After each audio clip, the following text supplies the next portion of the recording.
എന്റെ ഉമ്മ പെങ്ങന്മാരെ 5 നേരത്തെ നിസ്കാരത്തിൽ ഒരു വിട്ടുവീഴ്ചയും ഇല്ല.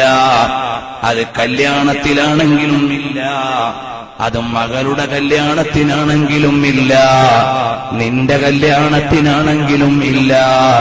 പ്രിയപ്പെട്ട പെങ്ങളെ, നിന്നെ വിവാഹം ചെയ്തയക്കുന്ന ദിവസം നീ ളുഹർ നിസ്കരിച്ചിട്ടുണ്ടോ? നീ അസ്ർ നിസ്കരിച്ചിട്ടുണ്ടോ?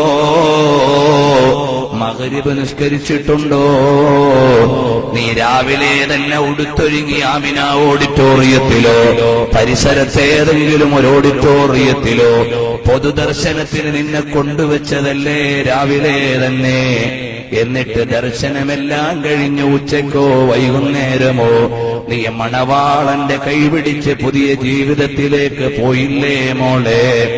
ആ സമയത്ത് നിന്റെ ളുഹർ നിസ്കാരം മറന്നില്ലേ പെങ്ങളെ? അസ്ർ നിസ്കാരം കളഞ്ഞില്ലേ പെങ്ങളെ? മഗ്രിബ് നിസ്കാരം ഒഴിവാക്കിയില്ലേ മോളെ?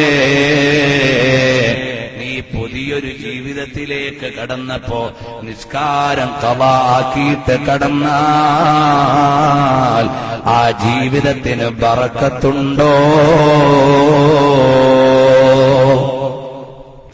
മുസ്ലിയാരി നിക്കാഹ് കഴിഞ്ഞിട്ട് ബാറക്കല്ലാഹു ലക്കുമാ വബാറക അലൈക്കുമാ ദുആ ഇരുന്നിട്ടുണ്ട്. മണവാളൻ ചിലപ്പോ പള്ളിയിലാണ് നിക്കാഹെങ്കിൽ 2 റക്അത്ത് കമന്ന് വീണിട്ടുണ്ട്.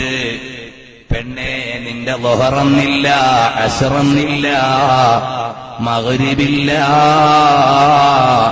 നീയൊരു പുതിയ ജീവിതത്തിനിറങ്ങിയതല്ലേ പെങ്ങളെ?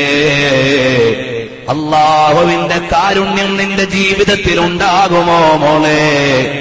ആലോചിക്കാൻ നിനക്ക് കഴിഞ്ഞില്ല അല്ലേ? ഇനി വിവാഹിതരാകാനുള്ള പെങ്ങന്മാരെ, നിങ്ങൾക്കൊരു നിഷ്ഠ വേണം.